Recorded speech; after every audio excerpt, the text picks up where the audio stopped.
Hello aspirants, कैसी तैयारी चल रही है आप सबकी। Welcome to our YouTube channel सरकारी नौकरी नोटिफिकेशंस। एस्पिरेंट्स, आपका अपने यूट्यूब चैनल सरकारी नौकरी नोटिफिकेशंस पर आपका स्वागत है।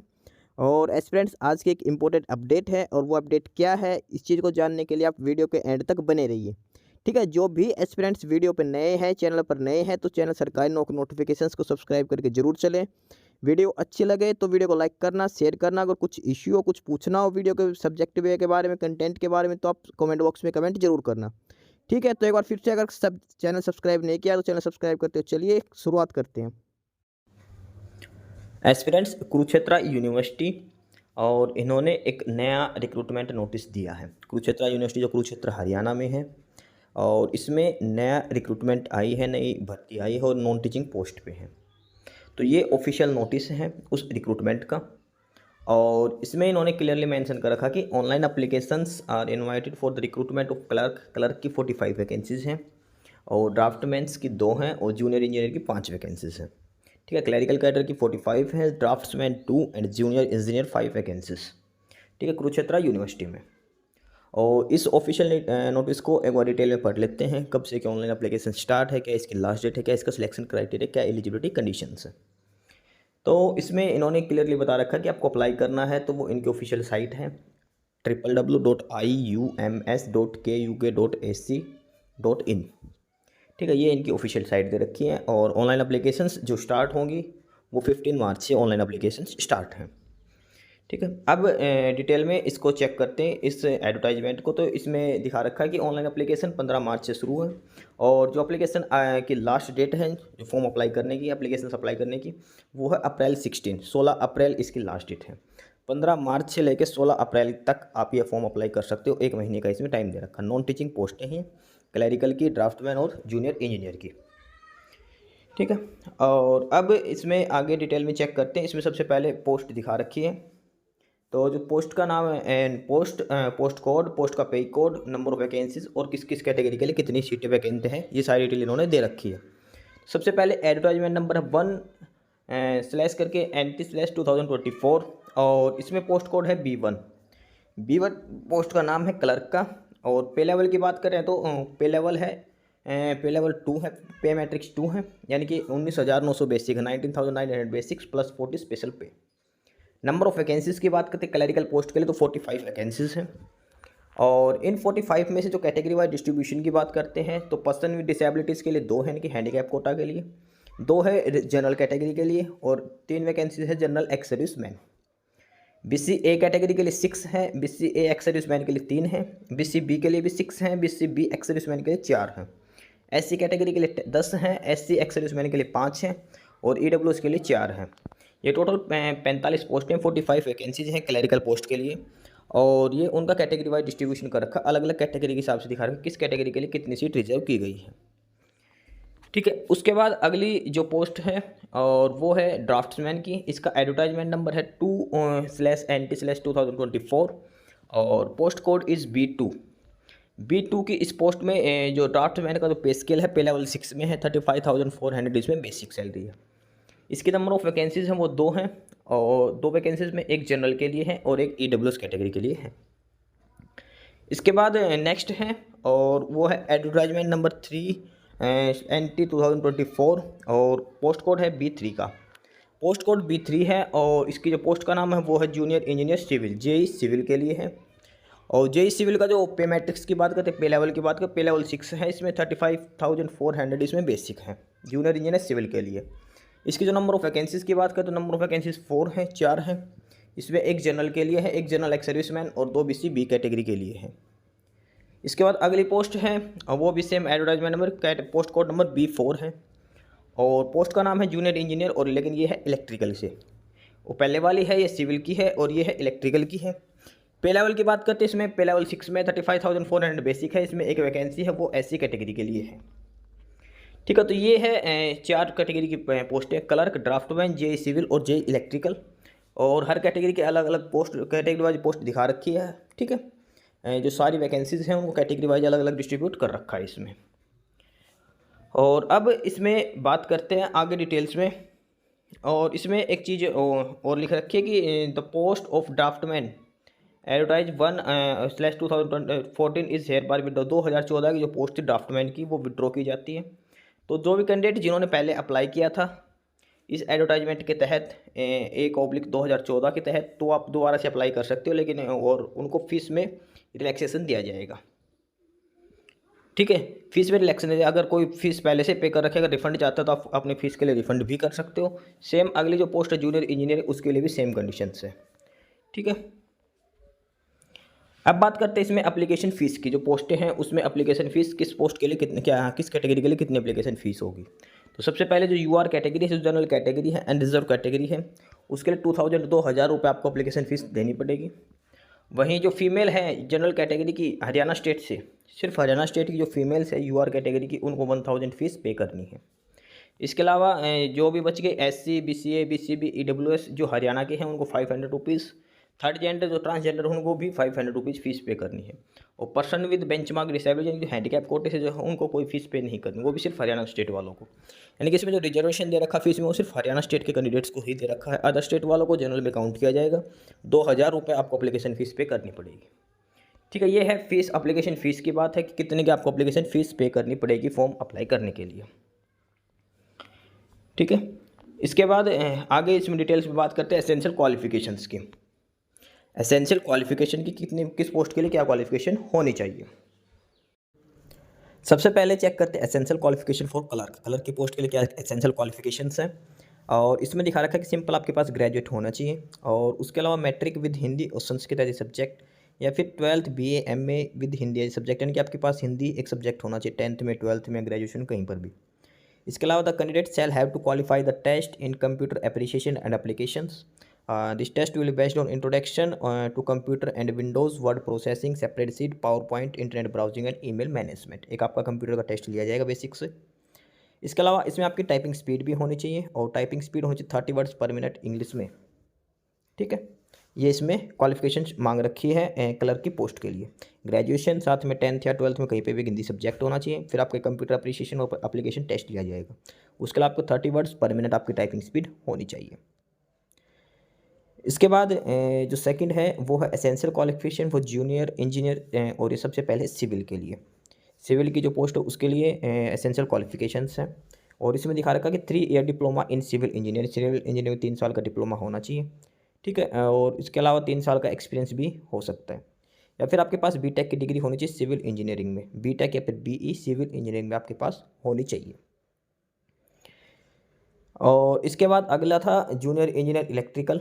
जूनियर इंजीनियर इलेक्ट्रिकल में है, इसमें भी 3 साल का डिप्लोमा मांग रखा है इलेक्ट्रिकल इंजीनियरिंग में, और साथ में लिख रखा है with 3 years experience of electric work in any government और पब्लिक बिल्डिंग्स। या फिर आपके पास बीटेक या फिर BA bachelor of engineering BE हो सकती है इलेक्ट्रिकल इंजीनियरिंग में। ठीक है, ये है JEE इंजीनियरिंग की पोस्ट के लिए क्वालिफिकेशन।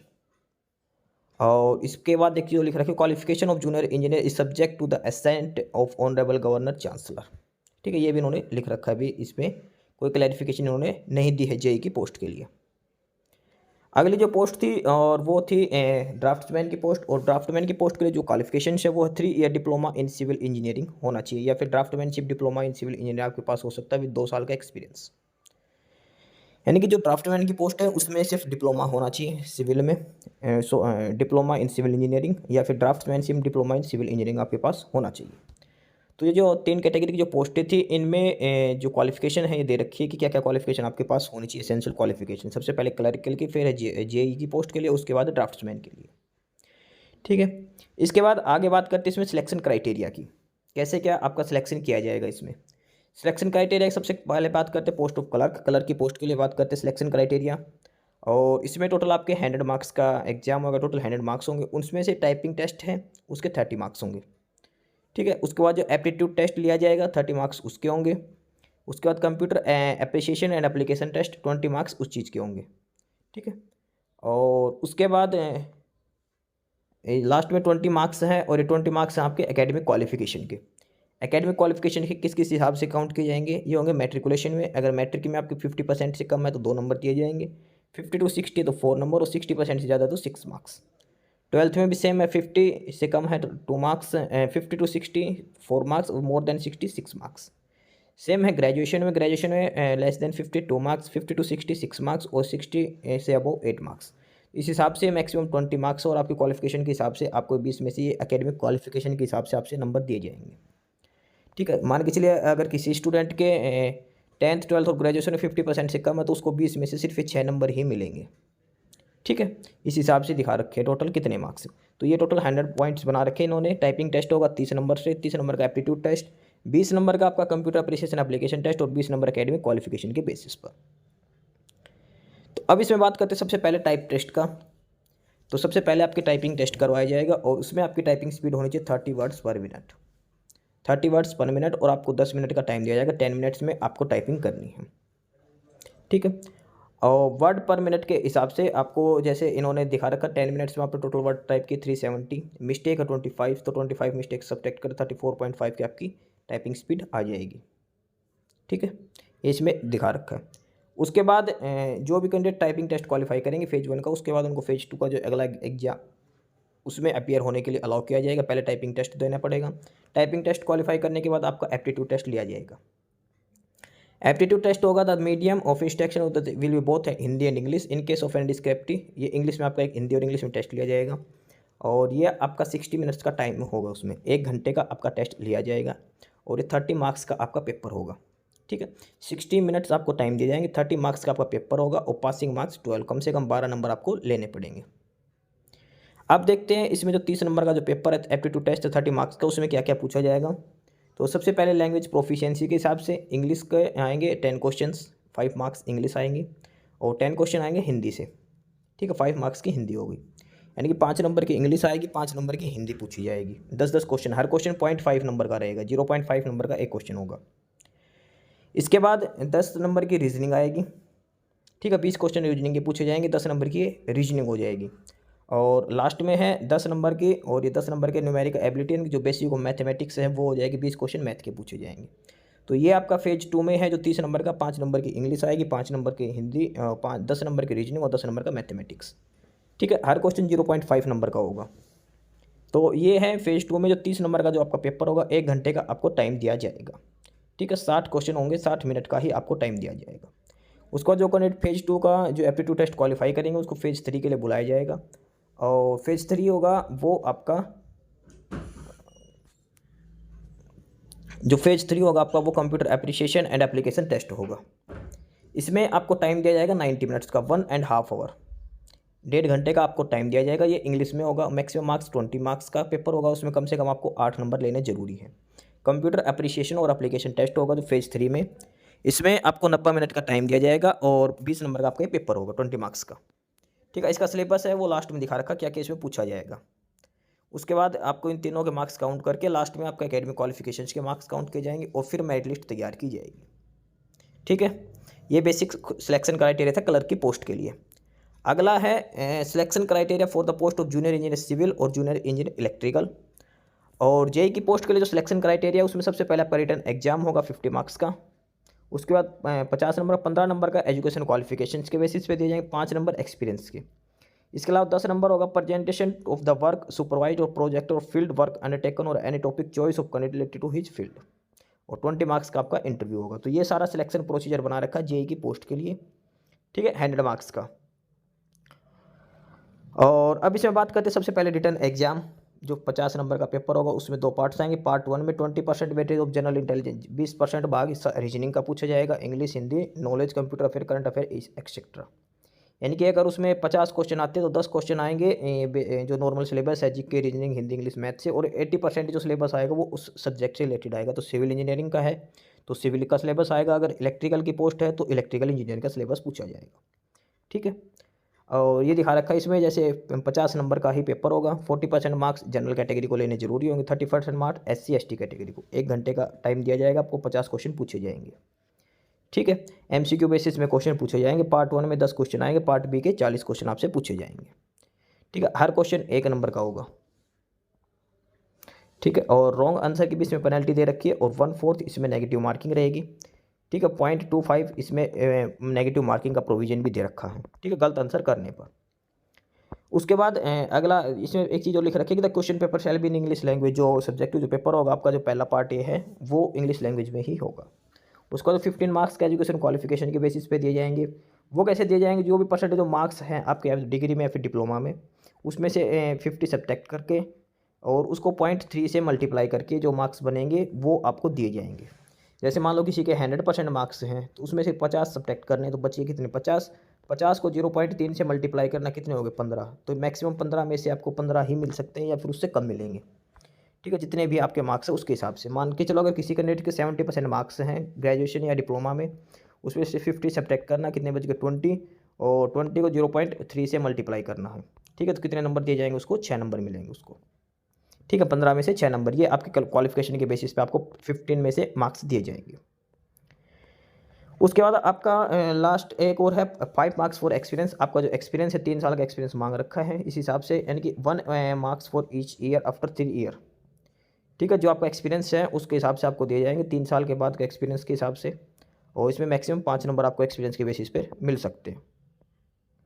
उसके बाद अगर 10 मार्क्स ऑफ प्रेजेंटेशन, आपको प्रेजेंटेशन देनी पड़ेगी, 10 नंबर उसके दिए जाएंगे। और उसके बाद आपका इंटरव्यू होगा तो 20 मार्क्स का आपका इंटरव्यू लिया जाएगा। तो ये 6 स्टेज हैं जूनियर इंजीनियर की पोस्ट के जो सिलेक्शन का क्राइटेरिया है उसके लिए डिसाइड कर रखा है कैसे कि आपका एग्ज़ाम में देने हैं। ठीक है, उसके बाद अगली जो है सिलेक्शन क्राइटेरिया है और वो है ड्राफ्टमैन की पोस्ट के लिए। Selection criteria for the post of draftsman. Draftsman की पोस्ट के लिए आपको 70 मार्क्स में से दिए जाएंगे। एप्टीट्यूड टेस्ट 30 मार्क्स का, 20 मार्क्स का computer appreciation and application test, और 20 मार्क्स आपके एकेडमिक क्वालिफिकेशन। एकेडमिक क्वालिफिकेशन में दिखा रखा है 10th क्लास के मार्क्स के बेसिस पे, more than 50, less than 56 marks, 50 to 60 12, और ग्रेटर देन 60 20 मार्क्स। ठीक है, ये ड्राफ्टमैन के क्राइटेरिया दिखा रखा है। सबसे पहले जो एप्टीट्यूड टेस्ट होगा 30 मार्क्स का, और उसमें आपको कम से कम 12 मार्क्स लेने जरूरी है, यानी कि 40% मार्क्स लेने जरूरी है। और इसकी ड्यूरेशन होगी 1 घंटे की, 60 मिनट्स की इसकी ड्यूरेशन होगी एप्टीट्यूड टेस्ट की। एप्टीट्यूड टेस्ट में क्या पूछा जाएगा आपसे, लैंग्वेज टेस्ट होगा सबसे पहले, 10 क्वेश्चन इंग्लिश से, 10 क्वेश्चन हिंदी से, 5 मार्क्स, 5 नंबर की हिंदी आएगी, 5 नंबर की इंग्लिश आएगी, 10 क्वेश्चन आएंगे, यानी कि हर क्वेश्चन 0.5 नंबर। और इसमें आगे देखते हैं, और इसमें आएगा फिर दोबारा से है रीजनिंग। रीजनिंग के 20 क्वेश्चन पूछे जाएंगे और हर क्वेश्चन 0.5 नंबर का, तो 10 नंबर की रीजनिंग आएगी। और ये रीजनिंग का सिलेबस दे रखा क्या क्या आपसे पूछा जाएगा रीजनिंग के अंदर। इसके बाद आगे चलते इसमें, और एप्टीट्यूड टेस्ट में जो थर्ड पार्ट है वो है न्यूमेरिक एबिलिटी, यानी कि जो बेसिक ऑफ मैथमेटिक्स है, एडिशन, सब्सट्रैक्शन, मल्टीप्लिकेशन, डिवीजन, ये सब कुछ आपसे पूछा जाएगा। और यानी कि न्यूमेरिक एबिलिटी के भी 20 क्वेश्चन आएंगे, 10 नंबर का न्यूमेरिक एबिलिटी होगा। ठीक है, तो 3 सब्जेक्ट हैं और तीनों को मिला के 30 मार्क्स का जो आपका एप्टीट्यूड टेस्ट होगा वो होगा। ठीक है, लेकिन नंबर ऑफ क्वेश्चन है वो 60 ही रहेंगे इसमें। और इसके बाद जो भी कैंडिडेट फेज 1 क्वालिफाई करते हैं, जो एप्टीट्यूड टेस्ट क्वालिफाई करते हैं, और वो फेज 2 के लिए शॉर्ट लिस्ट किए जाएंगे। और फेज 2 में आपका है computer appreciation and application test. Computer appreciation and application test, और इसका जो टाइम ड्यूरेशन है वो 90 मिनट्स का है। 90 मिनट्स का, यानी कि 1 आवर एंड हाफ आवर, 1.5 घंटे का इसमें टाइम दिया जाएगा। और कंप्यूटर एप्रिसिएशन एप्लीकेशन टेस्ट में जो मैक्सिमम मार्क्स हैं वो 20 मार्क्स हैं। 20 मार्क्स का एग्जाम होगा कंप्यूटर एप्रिसिएशन एप्लीकेशन टेस्ट, और इसमें मिनिमम आपको 8 मार्क्स जरूर, यानी कि 40% मार्क्स लेने जरूर है। 20 के 40%, यानी कि 8 नंबर लेने जरूरी है 20 में से। इसका जो सिलेबस है कंप्यूटर एप्रिसिएशन और एप्लीकेशन टेस्ट का वो बाद में दिखा रखा है, वीडियो के एंड में वो भी दिखा रखा आगे।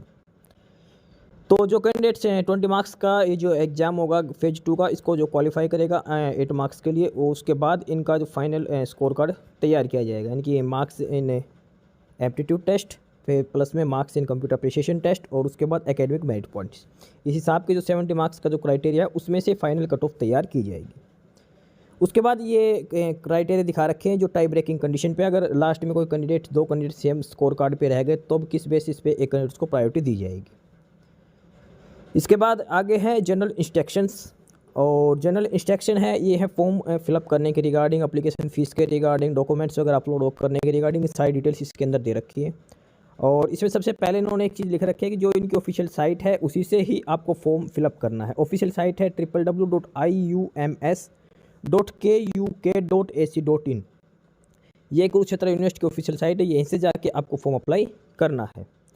ठीक है, इसके बाद आगे दिखा रखा है candidate applying for multiple post will have to select appropriate options available on the portal to specify choice of post. यानी कि अगर आप मल्टीपल पोस्ट अप्लाई करते हो, सभी पोस्टों के लिए भी, किसी भी पोस्ट के लिए आप अप्लाई करते हो, जैसे कोई क्लर्क के लिए अप्लाई कर रहा है, फिर साथ में जेई सिविल की भी अप्लाई कर सकता है, और ड्राफ्टमैन सिविल के लिए भी अप्लाई कर सकता है। अगर कोई कैंडिडेट तीनों पोस्टों के लिए अप्लाई करता है तो उसको अलग अलग पोस्ट कोड चूज़ करना पड़ेगा और मल्टीपल फीस आपको पे करनी पड़ेगी। इसके बाद बात करते हैं एज लिमिट की। एज लिमिट जो है वो कम से कम 18 साल है, मिनिमम 18 ईयर्स और मैक्सिमम 50 ईयर्स और ज़्यादा से ज़्यादा 50 साल है। ठीक है, एज लिमिट है कम से कम 18 साल और मैक्सिमम 50 साल है। इसके अलावा एज रिलैक्सेशन भी आगे दी जाएगी, कैटेगरी वाइज SC ST को अलग से जो एज रिलैक्सेशन है वो भी दी जाएगी। ठीक है, इसके बाद ये बेसिक सी कुछ डिटेल्स लिखा के फीस वगैरह कैसे पे करनी है, और उसके बाद जो कैंडिडेट SC ST को है उनको अपने अपने पोस्ट के हिसाब से फॉर्म फिलअप करना, अपने डॉक्यूमेंट्स वगैरह लगा के। ये बेसिक से कुछ रूल्स लिख रखे हैं। और इसके बाद इसमें एक चीज़ लिख रखी है, candidates are required to have a valid personal active email ID. अपने एक जो मेल आईडी आप फॉर्म में फिलअप करोगे वो खुद के पर्सनल मेल आईडी चेक डालना, और वो भी जो आप यूज़ करते हो, क्योंकि as all the information regarding the recruitment process will be send on the registered email ID throughout the process. यानी कि जो भी रिक्रूटमेंट प्रोसेस जैसे एडमिट कार्ड वगैरह आएंगे या फिर को फेज 1 एग्जाम, फेज 2 एग्जाम, जो भी डिटेल्स होंगी सारी आपको मेल आईडी के थ्रू इन्फॉर्म किया जाएगा। तो जो मेल आईडी डालो खुद की ही डालना, ऐसा नहीं है कि किसी से फॉर्म फिलअप करवा रहे उसी की मेल आईडी डालनी, खुद की मेल आईडी डालना। ठीक है, और अपना मोबाइल नंबर भी खुद के ही डालना है। ठीक है, ये बाकी बेसिक सी डिटेल्स दे रखी है इसमें फॉर्म फिलअप करने के रिगार्डिंग है। तो एक बार ये आप चेक कर लेना, बेसिक सी हैं, कुछ ज़्यादा इसमें वो है नहीं, जो कॉमन बातें हैं वो सारी चीज़ें इसमें लिख रखी है। बाकी आप फॉर्म फिलअप करते टाइम ये सब चेक कर लेना। एक चीज़ और ध्यान रखना, जब एप्लीकेशन फॉर्म फिलअप करो तो उसकी सॉफ्ट कॉपी ज़रूर सेव कर लेना और उसका एक प्रिंट भी ले लेना, जो लास्ट में जब DV होता है उस टाइम उसकी रिक्वायरमेंट हो जाती है। ठीक है, उसके बाद ये जनरल इंस्ट्रक्शन है for person with benchmark disabilities, जो हैंडीकैप कोटे से जो पर्सन हैं उनके लिए ये स्पेशल इंस्ट्रक्शंस दे रखी है। ठीक है, तो ये बेसिक सी इन्फॉर्मेशन थी। इसके बाद बात करते हैं हम सिलेबस की। चैप्टर 6 है और ये है सिलेबस का। सिलेबस में बात करते हैं 1 बाय 1 करके। तो सबसे पहले जो एक एग्जाम है कॉमन है वो है कंप्यूटर एप्रिसिएशन एप्लीकेशन टेस्ट। उस एग्जाम में क्या क्या पूछा जाएगा, क्या क्या टॉपिक होंगे, वो डिटेल इसमें दे रखी है। तो सबसे पहले इसमें जो चैप्टर होंगे, सबसे पहला चैप्टर इसमें इंट्रोडक्शन टू कंप्यूटर, कंप्यूटर की बेसिक इसमें दिया जाएगा। जैसे इसमें introduction, objective, what is computer, advantage disadvantage of computer, history of computer, generation of computer, ये सारी चीज़ें हैं जो इसमें पूछी जाएंगी। इसके बाद नेक्स्ट है चैप्टर है वो है इंट्रोडक्शन टू विंडोज़, यानी कि ऑपरेटिंग सिस्टम वगैरह, और task bar, status bar, recycle bin वगैरह वो सब इसमें पूछे जाएंगे। इसी में जो नेक्स्ट चैप्टर है वो है वर्ड प्रोसेसिंग का। वर्ड प्रोसेसिंग का बेसिक पूछा जाएगा, opening word processing package, tab setting, formatting, do undo, redo, सारे कुछ ऑप्शन है जो वर्ड के वो इसमें पूछे जाएंगे। इसके अलावा अगला है इसमें चैप्टर वो है स्प्रेडशीट का। इसके बाद है पावर पॉइंट का, पावर पॉइंट प्रेजेंटेशन जो PPT होते हैं उसके रिगार्डिंग। इसके बाद है इंटरनेट, और फिर www वेब ब्राउज़र्स, और इंट्रोडक्शन टू ईमेल। ये सारा सिलेबस है जो कंप्यूटर का जो पेपर होगा उसके रिगार्डिंग जो टॉपिक्स पूछे जाएंगे computer appreciation and application test में। इसके बाद इसमें नेक्स्ट जो सिलेबस है और वो सिलेबस है जो रिटन एग्जाम होगा JEE की पोस्ट के लिए, जूनियर इंजीनियर सिविल और जूनियर इंजीनियर इलेक्ट्रिकल के लिए। तो जूनियर इंजीनियर सिविल और जूनियर इलेक्ट्रिकल में पार्ट 1 और पार्ट 2 होगा। पार्ट 1 में जो कॉमन पेपर है वो है जिसमें GK, रीजनिंग, मैथ वगैरह पूछे जाएंगे। तो पार्ट A का जो सिलेबस है उसमें सबसे पहले है जनरल इंटेलिजेंस और रीजनिंग का सिलेबस है। पार्ट A में जनरल इंटेलिजेंस और रीजनिंग का सिलेबस है, और उसके बाद ये है इंग्लिश और हिंदी का सिलेबस, और ये नॉलेज ऑफ कंप्यूटर है जो पार्ट A जो 20% का हिस्सा पूछा जाएगा पेपर का। उसके बाद पार्ट B है, उसमें है सिविल इंजीनियरिंग और इलेक्ट्रिकल इंजीनियरिंग के रिगार्डिंग। तो सिविल का सबसे पहले सिलेबस डिस्कस करते हैं। तो सिविल के में है जैसे बिल्डिंग मटेरियल हो गया, उसके बाद एस्टिमेटिंग, कोस्टिंग, वैल्यूएशन, सर्वे हो गया, सॉइल मैकेनिक्स हो गया, इरिगेशन इंजीनियरिंग हो गया, और transportation engineering, highway engineering, environmental engineering, structural engineering, concrete engineering, RCC design, steel design. तो ये सारा सिलेबस है सिविल इंजीनियरिंग का, जिसमें से आपके एग्जाम में क्वेश्चन पूछे जाएंगे सिविल इंजीनियरिंग के रिगार्डिंग, JEE सिविल के लिए। इसके बाद आगे है JEE इलेक्ट्रिकल के लिए, और ये सारा इलेक्ट्रिकल का सिलेबस है। जैसे बेसिक कंसेप्ट हो गए, AC fundamental, measurement and measuring instruments, electrical machines, synchronous machine, generation, transmission, distribution, estimating and costing, utilisation of electric energy, basic electronics. तो ये डिटेल्ड सिलेबस दे रखा है सिविल का, और उसके लिए सिविल और इलेक्ट्रिकल के लिए। इसके साथ साथ ये कंप्यूटर वाला सिलेबस दे रखा है। इसके बाद सिलेबस के बाद हम नेक्स्ट चैप्टर में चलते हैं, चैप्टर नंबर 7, और ये है modalities for OMR based test. जो टेस्ट होगा OMR बेस्ड, और वो 2 पोस्ट ही हैं, क्लर्क और ड्राफ्ट में, उनके लिए होगा। ठीक है। OMR शीट में आपके पास 5 ऑप्शन दिए जाएंगे, 5 में से कोई 4 क्वेश्चन है जो वो ABCD जो 4 ऑप्शन है वो क्वेश्चन से रिगार्डिंग होंगे, और जो ऑप्शन 5 होगा E वो है कि मुझे क्वेश्चन अटैम्प्ट नहीं करना उस चीज़ के रिगार्डिंग। अगर आप क्वेश्चन अटैम्प्ट नहीं करना चाहते तो ऑप्शन E फिलअप करना आपको ज़रूरी होगा। ठीक है। इसके अलावा रॉन्ग आंसर पे 1/4 नेगेटिव मार्किंग का भी प्रोविज़न है हर पेपर में। अगर जो OMR बेस्ड एग्जाम है उसमें 1/4 नेगेटिव मार्किंग भी की जाएगी। तो ये बेसिक सी डिटेल्स दे रखी है OMR शीट के रिगार्डिंग, और उसके बाद आंसर की वगैरह भी प्रोवाइड करवाई जाएगी। ये सारी बेसिक डिटेल लिख रखी है इसके अंदर। इसके बाद ये कुछ डिटेल्स दे रखी है बेसिक, और ये सारे नीचे सर्टिफिकेट लगा रखे किस किस फॉर्मेट में आपके पास डॉक्यूमेंट्स वगैरह होने चाहिए। सारे डॉक्यूमेंट्स का ये फॉर्मेट दे रखा है, किस फॉर्मेट में आपके पास ये EWS एक्स सर्विसमैन जो भी SC BC के जो भी कैटेगरी है वो डॉक्यूमेंट्स किस फॉर्मेट में होने चाहिए। ठीक है। तो ये सारी डिटेल्स नोटिफिकेशन था कुरुक्षेत्र यूनिवर्सिटी हरियाणा में, जो इसका ये नॉन टीचिंग पोस्ट है, और इसमें मेन 3 कैटेगरी की पोस्टें हैं। सबसे पहले क्लर्क की, फिर दूसरे ड्राफ्टमैन सिविल, और तीसरा है जूनियर इंजीनियर सिविल और जूनियर इंजीनियर इलेक्ट्रिकल की। ये पोस्टें हैं, इसमें मल्टीपल पोस्टें हैं, और इनकी जो स्टार्टिंग डेट है वो 15 मार्च से एप्लीकेशन स्टार्ट हो रखी है। इसकी 15 मार्च से ये ऑनलाइन एप्लीकेशन स्टार्ट हो चुकी हैं, और जहाँ तक लास्ट डेट की बात करते हैं फॉर्म अप्लाई करने की, वो है 16 अप्रैल, यानी कि 1 महीने का टाइम है, 1 महीने से ज़्यादा का टाइम है। 15 मार्च से लेकर 16 अप्रैल का 32 डेज़ का टाइम है, 33 डेज़ का। तो जो भी कैंडिडेट्स अप्लाई करना चाहते हो आराम से अप्लाई कर सकते हो। ऑफिशियल साइट है इनकी कुरुक्षेत्र यूनिवर्सिटी की, वहाँ से जाकर आपको ऑनलाइन अप्लाई करना है। ठीक है। ये 4 पोस्टें हैं अलग अलग, और ये कुरुक्षेत्र यूनिवर्सिटी की जो ऑफिशियल साइट है वहाँ से आपको अप्लाई करना है। और ये जो साइट है कुरुक्षेत्र यूनिवर्सिटी की www.iums.kuk.ac.in, यहाँ पे 15 मार्च से। ठीक है। और ये इनकी पोस्टों की डिटेल दिखा रखी है क्या क्या पोस्टें हैं। तो ये डिटेल्ड नोटिस था कुरुक्षेत्र यूनिवर्सिटी। बाकी नई अपडेट नई इन्फॉर्मेशन के लिए आप हमारे यूट्यूब चैनल सरकारी नौकरी नोटिफिकेशन सब्सक्राइब जरूर करिए। और अगर कुछ इश्यू है, कुछ पूछना हो तो आप कमेंट बॉक्स में कमेंट करके, आपको जो भी इश्यू है किसी भी चीज़ के रिगार्डिंग आप कमेंट बॉक्स में कमेंट करके पूछ सकते हैं। ठीक है। चैनल को सब्सक्राइब जरूर करें, वीडियो को लाइक करें, शेयर करिए, जुड़े रहिए हमारे साथ। मिलते रहेंगे नई अपडेट्स के साथ, तब तक के लिए बाय।